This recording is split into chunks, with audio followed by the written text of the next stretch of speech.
Donc, مرحبا بك إحسان. Très bien. Alors, merci encore une fois pour l'invitation. Donc, je me suis entendu avec Youssef Rezouk pour faire une introduction.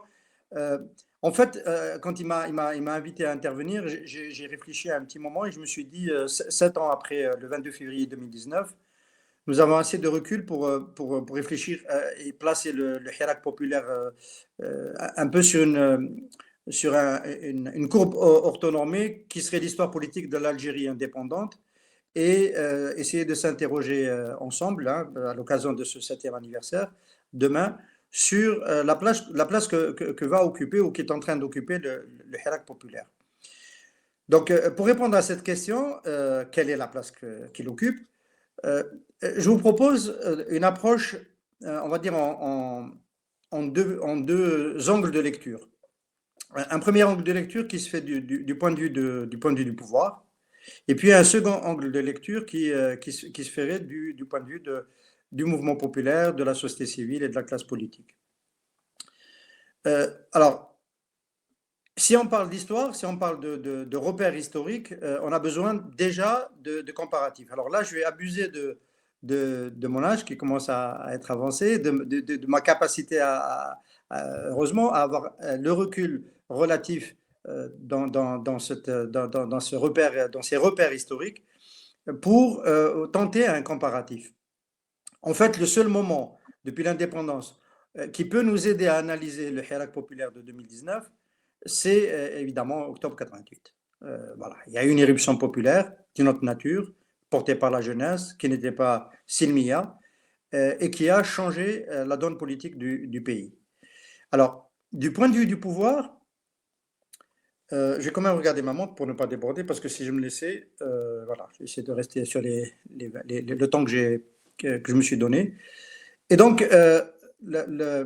du point de vue du pouvoir, octobre 88 est arrivé à un moment de crise économique et d'impasse politique.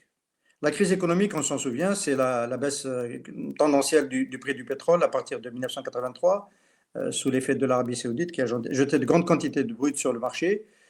Puis ça s'est accéléré en 85 et nous sommes entrés dans une phase de cycle de pénurie et un début de crise de la dette à partir de 87 et 88. Tout le monde se souvient du discours de Chadli Bejdid pour les plus anciens. Et il était question des pénuries et de la gestion des pénuries. Il disait aux Algériens quasiment réagissez à ça, ne vous laissez pas faire. À la limite, n'achetez pas si. C'est à vous de régler ce problème-là. Indignez-vous. Bon, il y a des gens qui ont interprété ça comme une invitation à ce qui allait se passer quelques jours plus tard. Donc, crise économique et impasse politique. L'impasse, c'était le congrès du FLN qui devait reconduire Chadli Bejdid. Et il y avait pour la première fois clairement une opposition à l'intérieur du FLN qui n'était pas d'accord avec le troisième mandat de Bejdid Chadli. Donc voilà, similitude par rapport du point de vue du pouvoir à la fin du cycle Bouteflika. On retrouve la crise économique, même si elle n'était pas aussi aiguë que celle de 83-88. Le prix du pétrole a baissé en fin 2013 et a lourdement chuté en 2016. Et le gouvernement Cédal avait opéré déjà aux premières coupes budgétaires, ce qui avait d'ailleurs conduit à sa chute parce que tout le monde n'était pas d'accord avec cette politique d'austérité.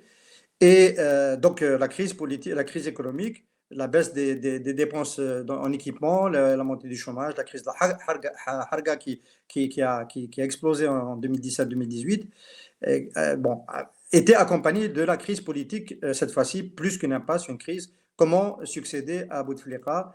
Et l'armée n'a pas réussi à résoudre cette question, n'a pas réussi à se mettre d'accord sur une candidature et a commis cette erreur historique de reproposer aux Algériens une continuité du régime de Bouteflika, ce qui était quelque chose de tout à fait inadmissible pour les Algériens dans le contexte de cette époque. Voilà, ça, ce sont les points de référence. Le Hirak arrive, comme en 88, dans un contexte de double crise du régime en place, crise économique et impasse politique, plus grave peut-être en 2019 qu'en 88, puisque bon, 88, Chadli Bejdid a bénéficié encore d'un soutien au sein du FLN et était certain de pouvoir briguer un troisième mandat proposé par le FLN. C'est comme ça que ça se faisait avant. Alors, ça, ce sont les points de similitude. Les points de différence, en 88, la crise 85-88, on a encore un régime qui réfléchit à comment se sortir de cette impasse et qui veut se doter des moyens de sortir de cette impasse. Et le régime va d'abord réfléchir sur le volet économique. Il considère que la crise est venue par l'économie. Le modèle des années 70 est reconduit en partie des années 80 étant arrivé à bout de souffle. On est dans un monde où la mondialisation a beaucoup progressé. Les régimes, la chute du mur de Berlin est pour bientôt, 2 ans plus tard, 1 année et demie plus tard. Et donc, on est dans un moment historique de changement de modèle. Bon, il y a plusieurs équipes qui se mettent en place à la présidence autour de Mouloud Hamrouche et qui réfléchissent à les réformes de l'économie, introduire une dose de marché dans l'économie dirigée pour essayer de rendre compétitives les entreprises publiques plus efficaces, résoudre les problèmes de pénurie et essayer de sortir de la dépendance du pétrole.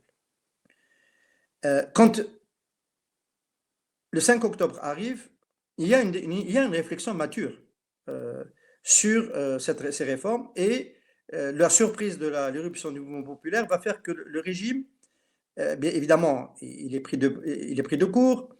Chalid Mejdi, pour ceux qui se souviennent, intervient quasiment au bord des larmes le 10 octobre au soir après la fusillade de Bab el-Oued. Et voilà, il demande quasiment pardon aux Algériens et il annonce des réformes politiques. Les réformes politiques étaient quelque chose de sous-jacent aux réformes économiques, mais il n'y avait aucun consensus sur cela. Il ne faut pas se raconter d'histoire. S'il n'y avait pas eu octobre, s'il n'y avait pas eu les sacrifices des jeunes à travers le pays, il n'y aurait pas eu d'ouverture démocratique. L'ouverture démocratique était quelque chose de sous-jacent qui était relativement pensé pour une étape ultérieure, éventuellement avec des courants organisés dans l'FLN, mais jamais elle n'avait été pensée, cette ouverture, telle qu'elle s'est déroulée. Mais ce qu'on peut dire, c'est qu'il y avait eu un début de réflexion au sein du régime, notamment dans la partie, le pôle présidentiel, mais aussi dans la haute hiérarchie de l'ANP, sur comment faire face à cette crise de la chute du prix du pétrole, de l'impasse du modèle économique de l'époque et de la nécessité de s'ouvrir, de diversifier et de laisser émerger une bourgeoisie algérienne qui puisse bénéficier d'un capitalisme qui était en vogue à l'époque dans les pays émergents. Voilà, l'investissement était porté essentiellement par le secteur privé. En Algérie, on était quand même 30 ans après l'indépendance bientôt. Et donc, les appétits d'une bourgeoisie d'affaires étaient de plus en plus clairs et cela pouvait passer également par une forme de démocratie sous contrôle. Il faut rappeler qu'au même moment, en Tunisie, Ben Ali avait fait une ouverture contrôlée et qu'au Maroc, il y avait un multipartisme contrôlé. Et l'Algérie était le dernier régime du Maghreb central à maintenir le parti unique. 2019, il n'y a rien de la sorte. 2019, il n'y a absolument rien de la sorte. Il y a une tentative de faire face à la chute des revenus suite à la chute du prix du pétrole en 2014, 2015, 2016, mais il n'y a pas réellement une volonté réformatrice et surtout, il n'y a pas une volonté d'organiser le cadre politique de sorte à ce qu'on puisse faire face à ce qui allait se produire s'il devait survenir. Et de ce point de vue-là, le Hirak est celui qui va réellement montrer l'ampleur de l'impasse et l'ampleur on va dire, qui va montrer le fait que, en réalité, le modèle qui a été sauvé en 88 pour une vingtaine d'années supplémentaires ou une trentaine d'années supplémentaires était cette fois-ci tout à fait au pied du mur et le pouvoir n'y avait pas réfléchi, tout simplement. On va décortiquer un petit peu le fait qu'il n'y avait pas réfléchi. En 88, on peut dire que ce qui s'est passé après la constitution de février 2089, qui apporte le pluralisme et assure l'ouverture démocratique et apporte de nouveaux droits aux Algériens, elle va permettre de résister. Elle va permettre au régime de résister. Elle va le mettre en difficulté, évidemment, avec la victoire du fils, en juin d'abord 90 dans les élections locales, ensuite aux législatives de 91, décembre 91. Elle va le mettre en très grande difficulté parce que la crise économique va perdurer, la crise de la dette va perdurer, mais en même temps, elle va lui donner les outils durant les années 90 de mobilisation d'une opinion sur une base largement indépendante. Il y a eu des les marches du SED, les féministes, les gens se sont organisés pour résister à l'insurrection islamiste et proposer des alternatives, pas seulement résister, mais proposer des alternatives qui n'étaient pas toujours des alternatives agréables pour les militaires. Et donc, le cadre placé, apporté par 88 va aider énormément le régime à résister et finalement à gagner. La victoire, elle est pas seulement sur le terrain sécuritaire, elle est loin d'être uniquement sur le terrain sécuritaire, elle est aussi politique parce qu'il y a eu des mobilisations, même si son TJ2 a été rejeté, mais on voit bien que au bout du processus, il y a une élection présidentielle en avril 2019 où les grandes figures de l'opposition acceptent de rejoindre la compétition, même si les garanties n'étaient pas suffisantes, et on a vu ce qui s'est passé par la suite. Et nous avons quand même un front qui est un front pluraliste pour le retour à un fonctionnement institutionnel normalisé, qui remette l'armée relativement dehors du jeu et qui permettent aux Algériens de croire et de reprendre en main leur destinée. Et ces institutions, c'est Bouteflika qui va en profiter. Ce fonctionnement démocratique, il va évidemment le restreindre pour les libertés, pour la presse, en règle générale. On sait qu'il a restreint, il n'a pas fait de promotion nouvelle, sauf peut-être juste en 2011-2012, devant la peur de l'expansion du printemps arabe. Mais sinon, Bouteflika a été conservateur par rapport aux acquis, il a tenté de les grignoter, il les a grignotés en partie, mais en règle générale, il a fini par maintenir ce cadre. J'en parle maintenant parce que par rapport à l'avenir, et je vais finir tout à l'heure avec l'avenir, il faut qu'on se souvienne de ça. Chaque poussée populaire, chaque mouvement populaire, même s'il n'aboutit pas il ne fait pas aboutir une transition démocratique, il n'arrive pas à construire un nouveau modèle, et on sait que même s'il devait arriver à le faire, ceci n'est jamais tout à fait irréversible. Regardons chez nos frères tunisiens. Donc, même s'il n'y arrive pas, il y a toujours des acquis qui demeurent après, entre guillemets, la contre-révolution et le grignotage de ces acquis. Il reste toujours quelque chose. De 88, la constitution de 89 n'a pas été complètement bannie. On a ajouté en 96 une deuxième chambre, la chambre haute, pour verrouiller le Parlement, parce que le Parlement posait problème, enfin l'Assemblée nationale posait problème depuis le vote de 91. Mais globalement, il y a beaucoup d'acquis qui sont restés, qu'on n'a pas pu remettre en cause. C'est très important. Dans le cas du Hirak, du point de vue du pouvoir, absence de réflexion, absence de capacité d'innovation, absence de leadership. La preuve, c'est qu'on a confié encore le sort de l'Algérie à un président qui était impotent et qui était quasiment à l'article de la mort, ce qui montre bien qu'il y avait toute forme de réflexion collective sur comment organiser une passation de pouvoir tout en maintenant les intérêts. Tout cela était en panne, et c'est en fait l'expression d'une crise politique extrêmement grave. Alors, la réponse au Hirak a été en fait organisée avec la même absence de vision que la période d'avant, où on était censé anticiper un mouvement populaire, anticiper une contestation en évitant de reconduire Bouteflika, ou en tous les cas en essayant d'organiser quelque chose qui ressemble un petit peu à ce que demande la Constitution. Et donc, ça a été le recours à la division, donc dès le début du Hirak, avec le recours par le chef d'état-major à cette invitation à ne pas réprimer le drapeau amazigh, et puis ensuite l'invention de l'article 83 bis qui a essayé de, en fait, répondre, qui a essayé de, au départ, criminaliser, ensuite d'introduire dans la case terroriste tout ce que le Hirak avait apporté de nouveau, l'unité et son caractère pacifique. Et cette absence de réflexion, cette absence de capacité d'innovation politique, qui est symptomatique d'une crise, termine le régime, qui est un régime qui est basé quand même sur les bases, ces bases anciennes sont solides. Hein. C'est la victoire du mouvement d'indépendance, ce sont les valeurs du 1er novembre et de la Soumam. C'est un État social qui a les moyens, avec la rente pétrolière, d'être un État social et d'être redistributif. Ce sont des valeurs anti-impérialistes. C'est quand même un corpus qui est solide, qui est bien plus solide que ce que beaucoup de commentateurs ont pu penser, et notamment en misant sur sa chute dans les années 90, en ignorant qu'il avait des ressources bien plus importantes. On était encore en présence de la génération qui avait libéré le pays. Alors, tout ça, panne générale, et recours à la répression. Répression, donc aujourd'hui, 7 ans plus tard, aujourd'hui avec le recul, on se rend compte que la répression est finalement l'instrument de gouvernance le plus utilisé. Il est devenu endémique du régime et de son fonctionnement.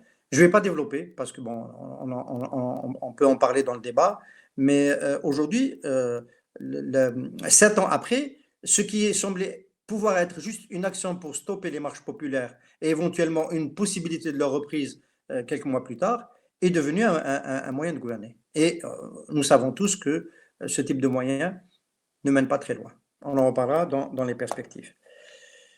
Alors, du point de vue, cette présentation, c'est une présentation du point de vue du pouvoir, du point de vue du mouvement populaire. Du point de vue du mouvement populaire, de la société civile et de la classe politique, on est dans quelque chose de paradoxal. Alors, le octobre 88 a été plus ou moins préparé. Non pas comme un acte fondateur qu'on recherchait avec un appel pour sortir dans la rue, etc. Ça n'a jamais existé. Il n'y a pas eu de manipulation. Moi, je suis contre les lectures un peu complotistes qui laissent entendre qu'une aile du FLN a poussé ou des services ont poussé. Il n'y avait personne en Algérie de 88 qui pouvait faire sortir par dizaines de milliers des jeunes dans toutes les villes d'Algérie. Ça, c'est du pipeau.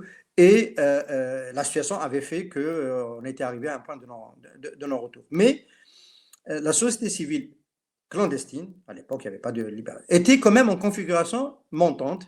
Il y avait, pour venir à nous-mêmes, les journalistes, on était organisés depuis une année au mouvement des journalistes algériens pour réclamer plus de liberté dans la presse. Les intellectuels étaient organisés dans le rassemblement des artistes intellectuels et sociaux, et donc pour essayer d'obtenir plus de liberté, de création, d'innovation d'espace de liberté dans la culture. Les syndicats, l'UGTA était en crise, mais il y avait des mouvements syndicaux importants à la base dans les unions territoriales, notamment dans les bastions ouvriers, qui témoignaient d'une vivacité démocratique dans le syndicat qui n'était pas totalement bloqué par l'article 120, le fameux article 120 qui obligeait les gens à prendre leur carte FLN s'ils étaient élus dans une instance au-delà de la section syndicale. Et donc, il y avait un contexte qui était politiquement, les partis politiques étaient en configuration. Il faut se rappeler que Ahmed Ben Bella s'était réconcilié en 85 et qu'il y avait de ce point de vue-là une poussée. Ça a coûté la vie à feu Ali Msili à Paris, assassiné pour notamment avoir réussi à réconcilier ces deux chefs historiques. On était dans une configuration, on va dire, ascendante des élites politiques et de la société civile. Ce qui va profiter, les islamistes, évidemment, les islamistes qui étaient réprimés après l'assassinat d'Amzel en 82, et qui redressaient la tête. Bouya Ali avait entraîné dans une impasse ce mouvement. C'est pas tout à fait le même mouvement, mais ils étaient présents. Voilà. Et donc tout ça va rejaillir très vite dès les premiers jours après octobre, le 5 octobre, et faire en sorte que, en fait, le mouvement populaire, dans toutes ces différentes entre guillemets, chapelles politiques, allait être un protagoniste du processus de la transition démocratique. Avec le Hirak, il y avait déjà une classe politique organisée, donc fruit d'octobre 88, justement.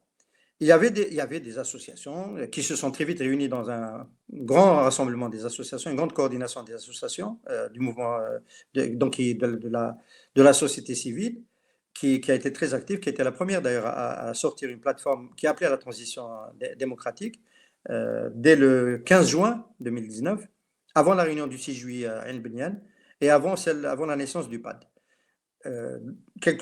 Voilà, c'est 15 juin, 26 juin et 6 juillet. Donc la première initiative organisée des Hirak est venue de la société civile. Mais le mouvement populaire n'a pas réussi à arracher d'acquis. On n'a pas réussi à élargir les espaces, n'a pas réussi à tenir des meetings dans des salles. Les leaders du Hirak n'ont pas réussi à s'adresser dans des espaces fermés comme les universités ou d'autres espaces, d'autres forums aux acteurs du Hirak, à la population. Et la question de l'organisation n'a jamais pu être développée de manière efficace pour répondre aux exigences d'un tel mouvement. Donc, du point de vue du mouvement populaire, les acquis sont évidents, c'est mouvement pacifique, unité, diversité des marches, expression diversifiée, mais incapacité, des fois par choix, des fois peut-être par attentisme, incapacité de traduire cela en cadre organisé, même de manière souple, dans le cadre organisé à l'échelle du pays, parce qu'il y a eu des tentatives d'organisation par filière d'activité.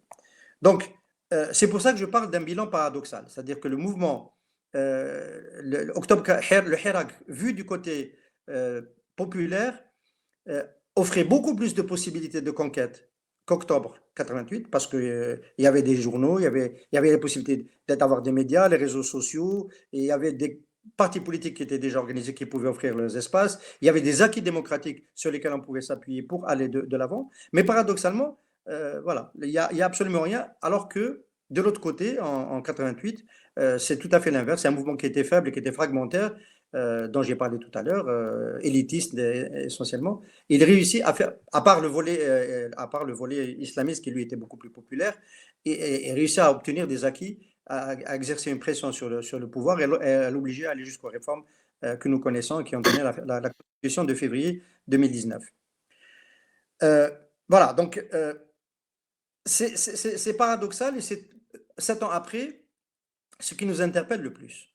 C'est ce qui nous interpelle le plus parce que si octobre 88, finalement, c'est dispersé entre la lutte contre l'insurrection djihadiste, le soutien au régime pour barrer la route à cette insurrection, la construction de tentatives de construire des solutions alternatives, etc.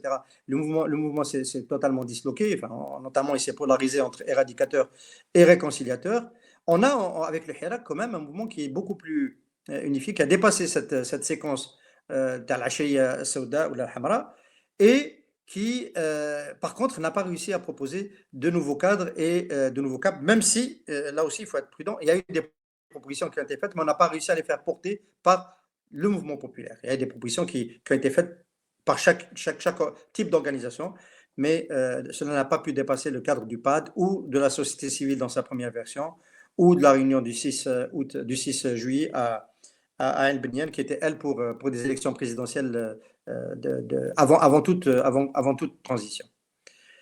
Alors, la place qu'occupe le Hirak, c'est une évolution par rapport à octobre 88, même s'il n'a pas apporté d'acquis. C'est une évolution parce qu'il a montré, en fait, il a posé le problème essentiel de l'archaïsme du Algérie et son incapacité à se moderniser. Il a posé le doigt dessus. Il a posé le doigt sur l'hyper-présidentialisme de l'époque Bouteflika, donc en exigeant une réforme de la Constitution qui allège, qui diminue des prérogatives du président et en ciblant la présidence comme étant la première responsable. Et aussitôt le problème de la succession, aussitôt que Bouteflika a renoncé à se succéder à lui-même, le Hirak a posé le problème de ceux qui se tenaient derrière ce système de cooptation, c'est-à-dire l'armée, et a posé le problème de l'intervention de l'armée dans le champ politique pour demander qu'elle se retire et qu'elle laisse les Algériens faire leur choix de manière démocratique.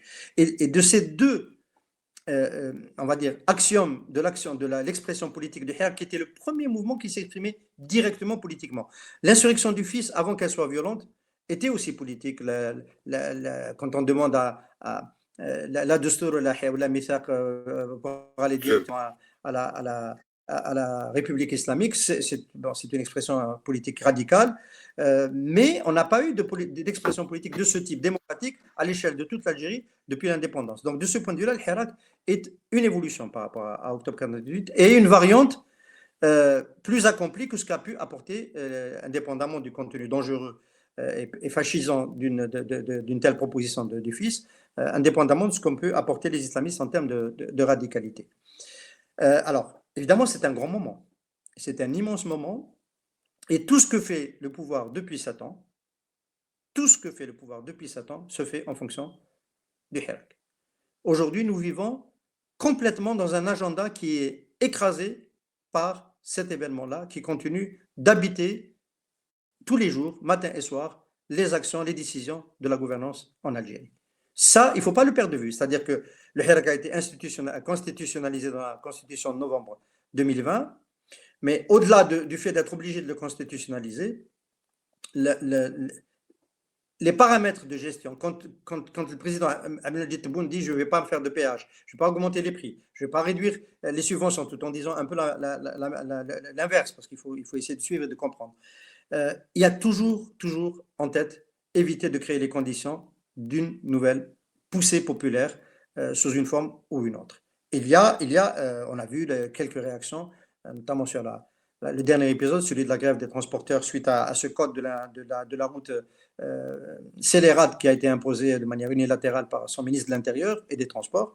Voilà, il y a une attention, une appréhension de tous les instants de ce que le Hirak ne doit pas revenir. Alors, est-ce que le Hirak peut revenir? S'ils ont peur, si tout se fait en fonction de cela, évidemment, si on s'est bien compris, il faudrait que les séquences, un peu comme celles qui ont apporté le 5 octobre et celles qui ont apporté le 22 février, se reproduisent dans l'avenir. Mécaniquement, crise économique plus impasse politique devrait amener à un moment ou à un autre une nouvelle poussée populaire avec des revendications qui s'adapteraient à la séquence concernée. Est-ce que c'est comme ça que ça va se passer? Est-ce que le Hirak va venir est-ce que les Algériens vont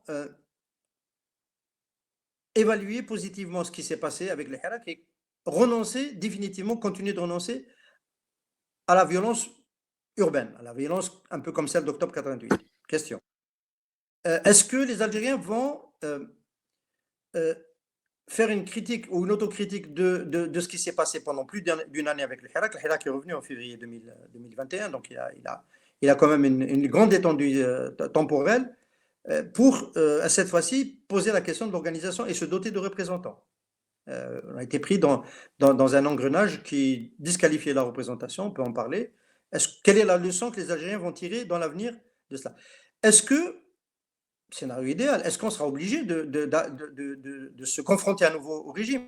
Est-ce que dans une situation de crise économique, d'impasse politique, est-ce qu'il ne va pas se passer quelque chose de miraculeux qui ferait que le régime fasse une ouverture de lui-même, qu'il s'auto-réforme, qu'il comprenne que l'intérêt du pays, ce n'est plus d'être dirigé de la façon dont il a été dirigé depuis 60 ans? On peut être optimiste, on peut toujours poser cette question, même si j'ai commencé par dire qu'il y avait une capacité d'innovation, de réflexion et d'imagination politique, de conceptualisation politique extrêmement affaiblie et dégradée, et on l'a vu déjà avant le 19 février, et on le voit encore plus depuis 7 ans, avec ce recours systématique à la répression comme mode de gestion politique de l'Algérie et des Algériens. Ce sont des questions qui se posent pour l'avenir. Crise économique, il peut y avoir une crise qui pourrait ne pas être aussi violente que la crise de la dette, 86, 88 jusqu'à 94, on est passé sous les fourches codines du FMI et avec le rééchelonnement. Il peut y avoir une crise qui ne soit pas aussi disruptive et aussi perturbante que celle de 2014-2017, avec les restrictions qu'il y a eu à l'époque. Une crise plus lente, c'est-à-dire qu'avec un affaissement des réserves de change de 5-7 milliards de dollars par an, et on serait à 2030-2032, on serait à moins de 10 milliards de dollars de réserves de change. Et la balance des paiements, si elle devait rester déficitaire comme elle est en ce moment, c'est clairement l'entrée dans un cycle plus aigu, plus sérieux de crise. Mais il y a une marge de manœuvre. Il y a une petite marge de manœuvre qui peut laisser l'illusion que la crise peut être encore repoussée. Pour autant, la crise politique, elle peut survenir à tout moment. Il faudra bien réfléchir à penser cette fois-ci ne pas proposer un troisième mandat. Ce n'est pas possible. La Constitution non seulement l'interdit, mais à celle de novembre 2020, mais il y a une disposition qui a introduit la durée des mandats et le nombre de mandats dans les parties non révisables, de la même façon que le drapeau ou l'hymne national ou le territoire. Donc c'est muqaddasat dostur, ma tadmessh.